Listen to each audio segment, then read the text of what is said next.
Attention. Ne dis pas seulement, éprouve.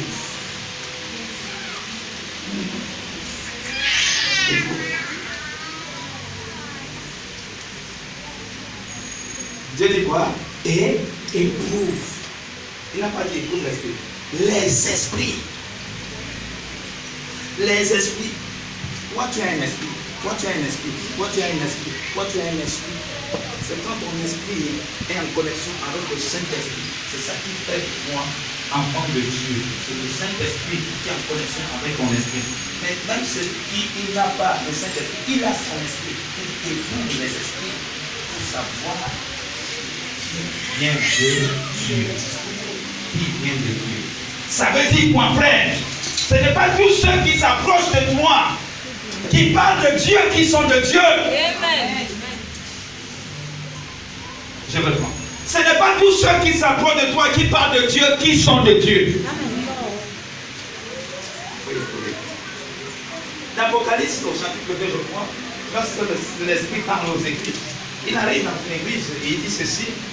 Oh, je sais, il dit à quelqu'un, je sais une chose, que tu as éprouvé ceux qui se disent des apôtres. Donc, ça n'a pas commencé de nos jours. Et que même depuis le temps de nos ancêtres, il y en a des personnes qui se présentaient et qui se disaient des apôtres. Mais en réalité, ils ne l'étaient pas. Il dit, je sais une chose, toi tu les as éprouvés. C'est pas parce qu'ils sont venus ensemble, nous sommes les apôtres du Seigneur, ils parlaient de la part du Seigneur. Non, tu les as éprouvés. Et tu t'es rendu compte que c'était des faux. Est-ce qu'on peut le lire? Je pense à Apocalypse chapitre 1er. On va revenir dans notre texte après. Apocalypse au chapitre 2. Allons-y rapidement. Parce que c'est l'église d'Éphèse. Voici ce que dit celui qui tient les 7 étoiles dans sa main droite. Celui qui marche au milieu des 7 chandeliers d'or. Je connais tes œuvres. Je connais ton travail et ta persévérance. Je sais que tu ne peux supporter les méchants.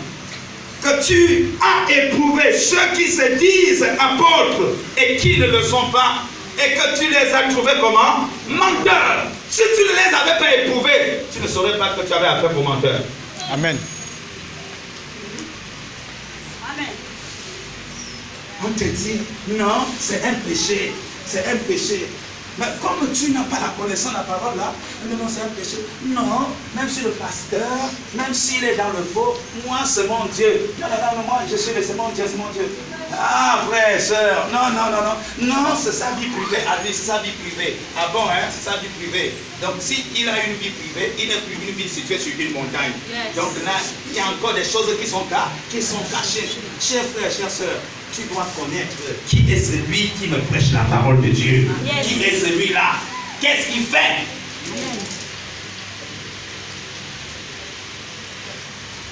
Yes.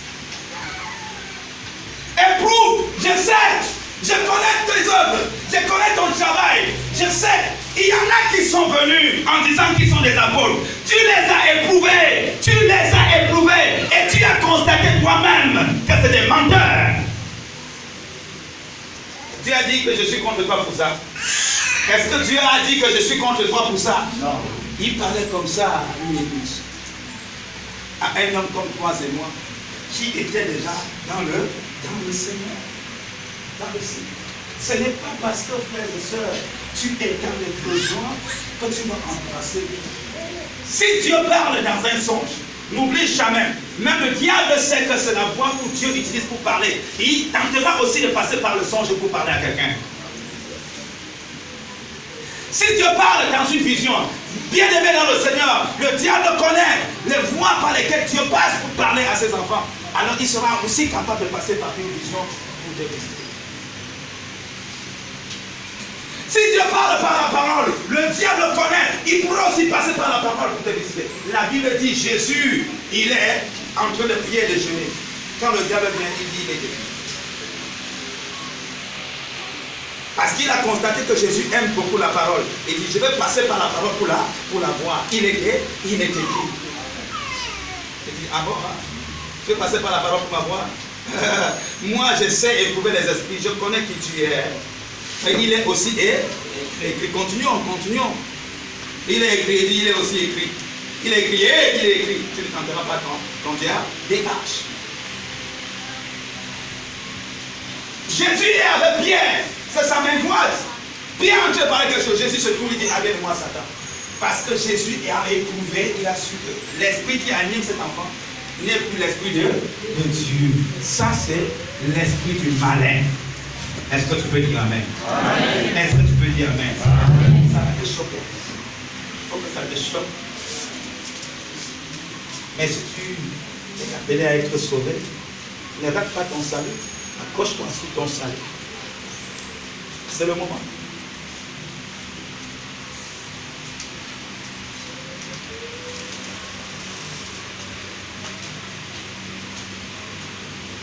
Je suis au verset 2 de l'Apocalypse. Je connais tes œuvres, ton travail et ta persévérance. Je sais que tu ne peux supporter les méchants, que tu as éprouvé ceux qui se disent. Attention, frère.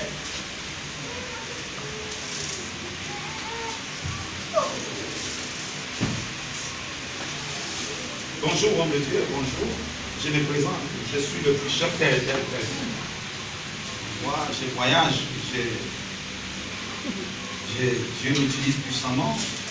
J'étais la dernière fois en Sao Tomé. Puis, j'ai même une dernière invitation remplie là.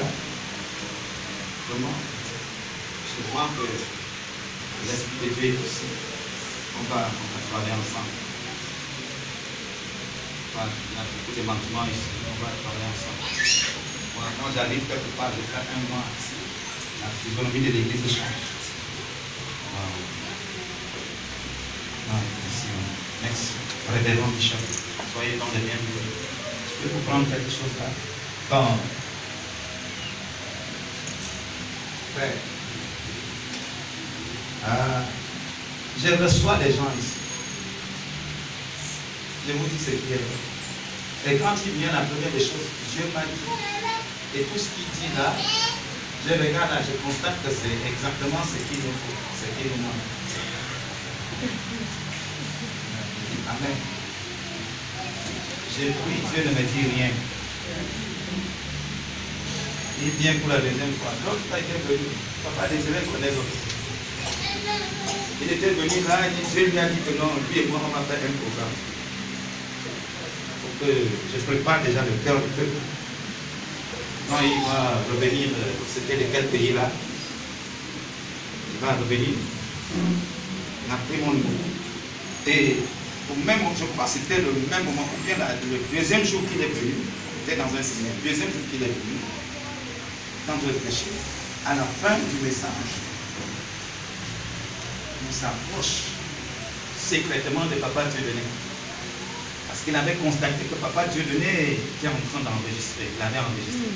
Il me dit de lui passer le message. J'ai noté. Alléluia, j'ai noté. Heureusement, Papa Dieudonné lui a dit, mais il faut voir l'homme de Dieu. Mais il n'est pas venu voir l'homme de Dieu. Alléluia. Amen. Il a senti que lui là, il a quand même quelque chose. Hein.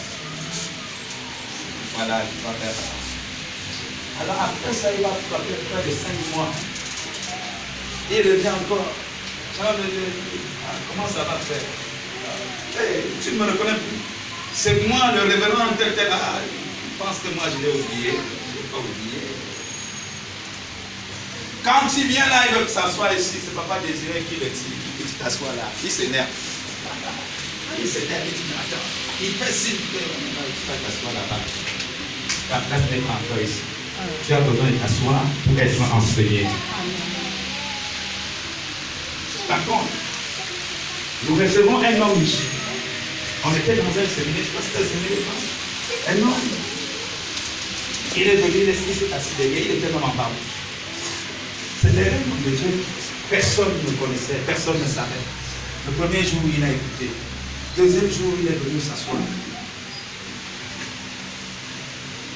Troisième jour, pendant que nous prions, Dieu nous montre cet homme qui est assis derrière. Il est plutôt ici devant avec un micro, en train de témoigner par rapport à la nation.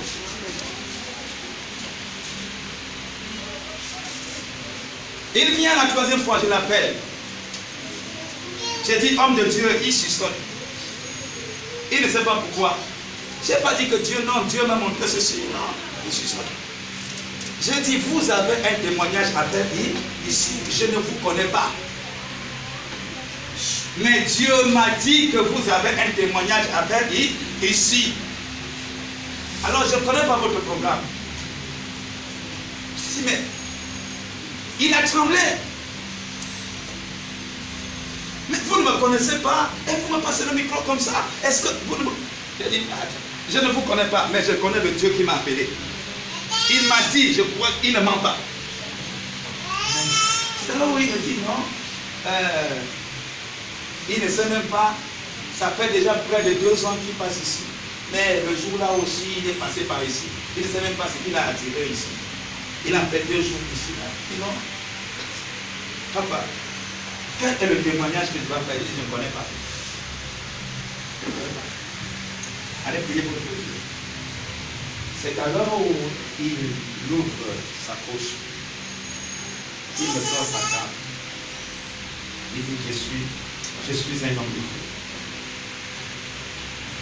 Je dirige même jusqu'à 2 assemblées. C'est Dieu, c'est vraiment qui nous a parlé. Il dit, je ne peux rien te dire. Mais comme tu as parlé, je vais aller prier. Il est revenu le lendemain. Il dit, pendant qu'il priait, Seigneur, si c'est toi, parle-moi. Dieu lui a ramené dans un témoignage, dans une vision qui lui avait fait part. Il a eu peur. Ce n'est qu'à son église qu'il avait parlé. Il n'a plus jamais parlé ailleurs. Il a eu peur de parler de ça.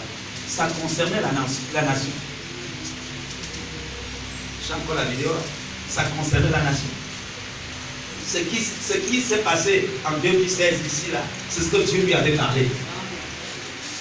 Et il avait peur. Et pendant qu'il prie, c'est ça, le témoignage là, que Dieu dit, tu vas le faire. Il est revenu, il dit, Dieu vous connaît. C'est parce que vous priez pour la nation que Dieu a voulu que je vous partage ces témoignages. Et quand on avait prié pour la carte du Gabon, quand on priait ici, directement là, il y a une partie qui s'est coupée. Il dit là, ce qui est sûr, il y aura déchirement. Mais après le déchirement là, ça, Dieu va tout faire pour recoller. Nous étions déjà avertis de ce qui devait se passer. Mais cet homme, il n'a plus. Il a porté son témoignage. Il a fait un séminaire ici. Je n'ai pas cherché à savoir où se trouvait cette église-là. Ce n'était pas mon problème. Je l'écoutais. Et pour finir, lui-même, il va aller chercher sa requête. Il est venu déposer sa requête. J'ose croire, frère, si jusqu'à présent, je ne le vois plus, c'est qu'il est parti. Son désir était d'aller aux États-Unis. Son désir était de rencontrer le président de la République. Et je crois qu'il avait rencontré le président de la République. Un jour, mon téléphone sonne et dit, je viendrai à la maison de prière faire des actions de grâce. Car le Seigneur est merveilleux. Mais il était pas revenu. Mais je sais que c'est un homme de Dieu. Certainement, je parle des mêmes. Mais je vous dis, mes bien-aimés dans le Seigneur, il y en a eu qui sont venus grandir. Je suis prophète de ceci. Après, j'en dis, oh non, quand j'entre dans une assemblée, le Seigneur, la manière que le Seigneur m'utilise, je crois que maman Georges les connaît. Oui. Alléluia. Amen. Alléluia. Amen. Je les trouve. Quand la première fois tu viens, tu parles avec moi, tu crois que je les reçois. Mes oreilles sont tellement attentives. Même la virgule, le point. Quand tu reviens la deuxième fois maintenant, là, je fais comme si ce qu'on a parlé la dernière fois, là, je ne me retrouve plus. Pour voir si j'ai affaire avec quelqu'un sérieux. Maintenant, quand tu dis le contraire, là, tu es déjà classé. Ça, c'est l'esprit du mensonge. Amen. Ça, c'est l'esprit du mensonge. Tu cherches les feuilles pour augmenter tes ailes. Est-ce qu'on est ensemble? Amen. Est-ce qu'on est ensemble? Amen. Dieu dit éprouve les esprits. Oh, moi aussi je suis dans le Seigneur comme toi. Oh, moi aussi je suis dans le... Moi j'ai dit ça dans le Seigneur. C'est pas ce que tu me dis là. Attends. Attends. Je connais tes œuvres, non? Cherche aussi à connaître ses œuvres. Je connais ton travail. Cherche aussi à connaître son travail. Dieu dit je connais tes œuvres. Dieu dit je connais ton travail. Cherche. Il fait quoi? Il est dans quelle église? Le frère là, il est dans quelle église? Il sort de quelle église?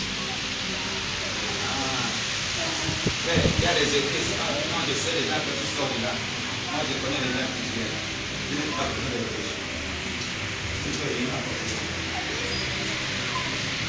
Comment quelqu'un qui sort dans une église et qui n'a pas la prière, il va venir me dire que non, on va prier ensemble. On va prier ensemble, tu n'as pas prière.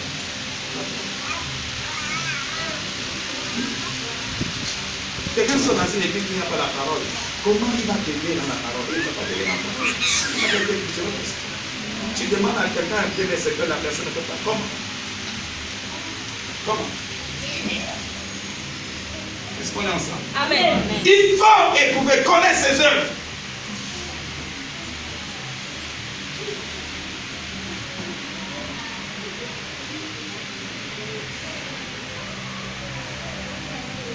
Alléluia. Amen. Alléluia. Amen. Connais.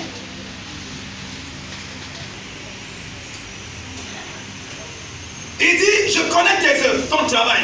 Je connais aussi ta persévérance. Je sais que tu ne peux supporter les méchants. Ah, j'ai vu que non, les méchants avec toi, ça ne marche pas. Tu ne peux supporter les méchants.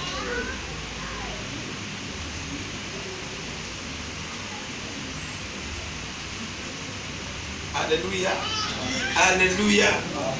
Il dit, et que tu as éprouvé ceux qui se disent apôtres et qui ne le sont pas. Dieu dit ceux qui se disent et qui ne le sont pas. Il y en a qui se disent et qui ne le sont pas. Ça veut dire qu'il y en a qui disent et qui le sont. Mais il y en a qui ne le sont pas. Mais comment faire? Il faut trouver.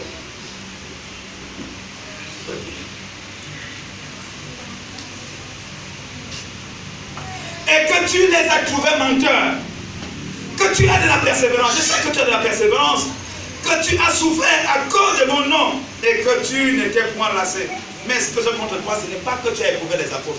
Non, non, non, non. Ce que j'ai contre toi, ce n'est pas que tu les as trouvés menteurs. Ce que j'ai contre toi, c'est que ton premier amour, le zèle que tu avais autrefois, l'amour que tu avais autrefois pour moi, tu n'as plus.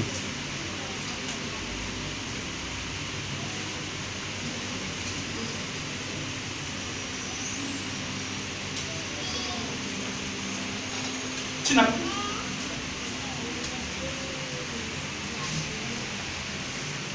Celui que tu as utilisé pour écrire Apocalypse ou livre de Révélation, c'est Jean. C'est le même Jean que nous lisons dans son épître. Que la lettre, Jean, il y a l'évangile de Jean, il y a la lettre, il y a aussi la révélation. Revenons maintenant dans la lettre. 1 Jean 4. C'est notre texte de base.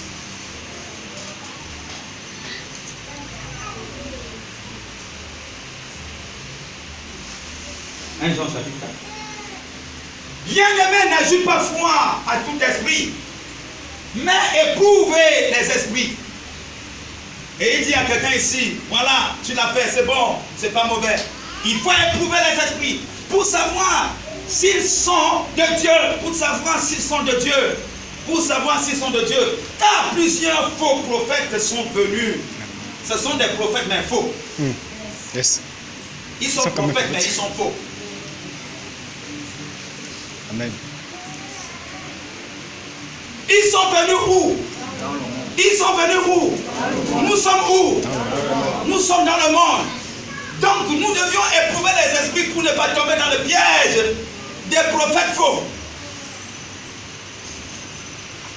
Et si on parle des faux prophètes, ça veut dire il y a des vrais prophètes. Il y a des vrais prophètes. Et les vrais prophètes, au verset 2, les vrais prophètes, ce sont ceux qui ont l'esprit de Dieu.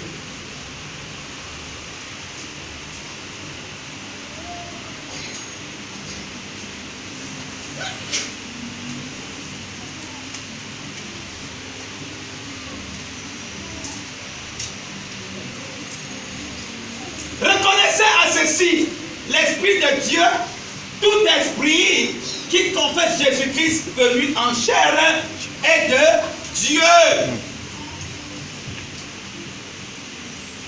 Jésus-Christ est venu en chair, frère. Il a habité parmi nous comme un simple homme. Il était chez un couple, chez un homme appelé Joseph et Marie. Cet homme était charpentier. Il ne travaillait même pas dans l'administration. Il faisait un métier libre. Mais la Bible nous dit, écoutez, frère, écoutez quelque chose de plus marquant. Lorsque Dieu vient en songe dire à Joseph que c'est mauvais mon gars, parce que Hérode va chercher à tuer le petit enfant, quand le petit enfant va en Égypte. Est-ce qu'on est ensemble? Est-ce qu'on est ensemble? C'est Dieu qui lui a parlé ça en songe, non? Mais attends, la première question que toi et moi on peut se poser, mais tu es Dieu, est-ce que tu ne peux pas l'empêcher de ne pas le faire? Mais il est Dieu, c'est pourquoi il te dit comment il faut faire. Donc tu n'as pas à lui donner les autres, c'est toi qui dois l'obéir. La Bible dit que Joseph, donc, il va obéir à la voix de Dieu.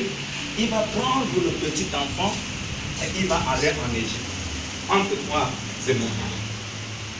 C'est un charpentier. Là où il est, c'est là où il a ses clients. C'est là où on le reconnaît comme un vrai charpentier. Mais il a prié le Seigneur, Dieu lui dit d'aller en Égypte. Là on ne le connaît pas. Il va nourrir l'enfant avec toi. Il va faire comment? Il dit jusqu'à ce que moi je te parle. Pourquoi Dieu précise que jusqu'à ce qu'il lui parle? Parce qu'il y aura les temps difficiles. Et les gens vont venir lui faire des propositions. Ça veut dire que l'inquiétude va tenter à l'envahir. Si tu oublies ce que je t'ai dit, aussi longtemps que je ne t'ai pas parlé, tu es condamné à rester jusqu'à ce que je te parle.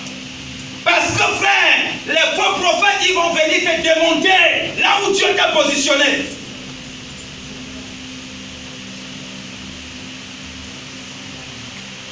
Ils vont venir te faire des choses, te dire des révélations où Dieu n'y est pas. Mais qu'est-ce que Dieu m'a dit dans Éphésiens, dans Philippiens chapitre 4, verset 6? En toutes choses, je dois lui faire connaître mes besoins. Père, je désire voyager, parle-moi. Je te fais pas de ça. Frère, celui qui prie, Dieu parle à celui qui prie. J'ai dit bien, Dieu parle à celui qui prie. À moins que tu n'aies pas l'Esprit de Dieu. Mais si tu as l'Esprit de Dieu, ce que je te prêche là, tu prieras, Dieu va te confirmer. Amen.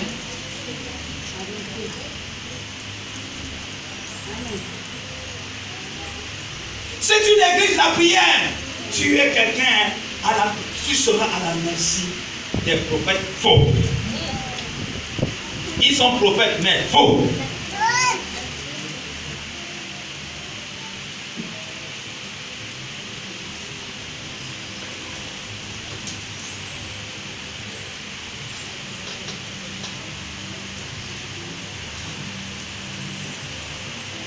Seigneur, j'ai besoin du discernement. Je sais que quand on traverse des situations compliquées, c'est vrai, tu me dis de ne pas céder aux inquiétudes, mais on est aussi en même temps exposé à des personnes qui se disent apôtres, alors qu'au fond ils ne sont pas. On est aussi exposé aux faux prophètes.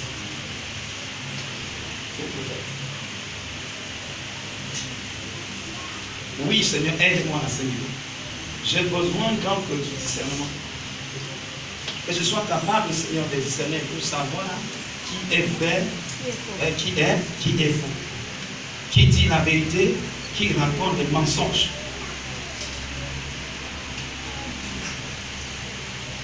Il y a un homme qui m'a parlé au Sénégal, Seigneur. Il m'a parlé de ta part. Je l'ai longuement écouté. Mais tu sais, j'ai fait confiance à ta parole. Il y a eu des points, Seigneur, que je n'ai pas compris pendant qu'il me parlait.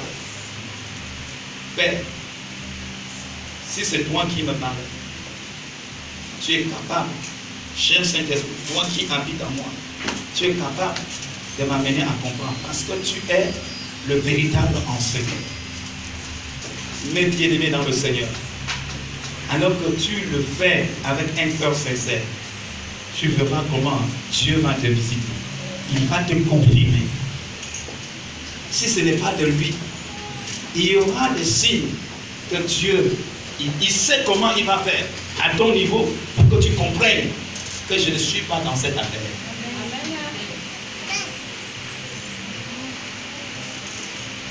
Est-ce que tu comprends? Est-ce qu'on est ensemble? Amen. Ne néglige pas la prière. Ne néglige pas la prière. Ça veut dire que dans des moments pareils, nous avons besoin, on a des choses à nous dire. À notre Père, on a des choses. Nous avions des besoins, ne néglige pas. Ne t'engage pas, bien-aimé Seigneur, sans avoir consulté ton Dieu. Je n'ai pas dit l'informer. Il y a consulté et informé, c'est différent.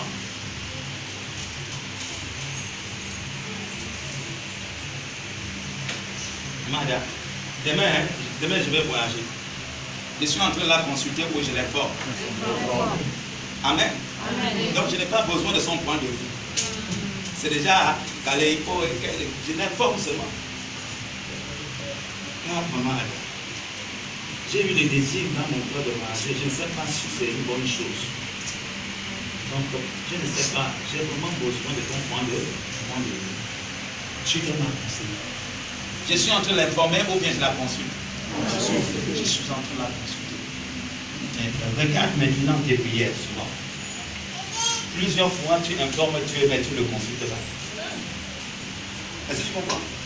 J'ai prié, mais comment tu pries? Tu as prié, oui, j'ai prié. Mais tu as prié comment? Tu as informé Dieu. Tu ne l'as pas consulté. Donc tu ne l'as pas mis dans ton affaire. Mais tu l'as informé. Dieu, je suis en train de lancer un bon business.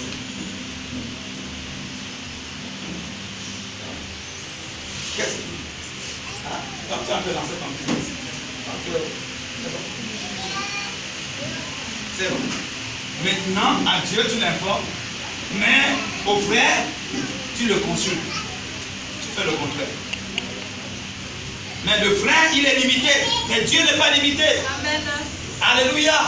Dieu n'est pas limité. Dieu regarde. À qui donc tu as vraiment fait confiance?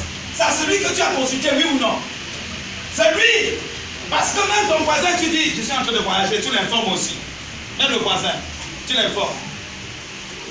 Mais celui à qui tu as confiance, tu le consultes.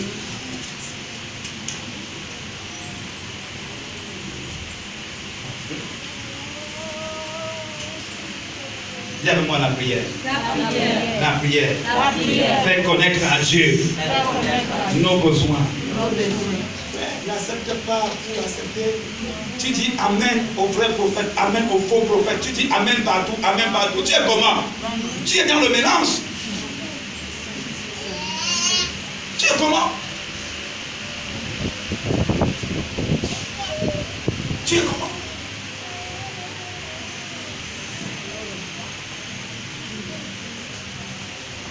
Le monde, le faux prophète est venu dans le monde.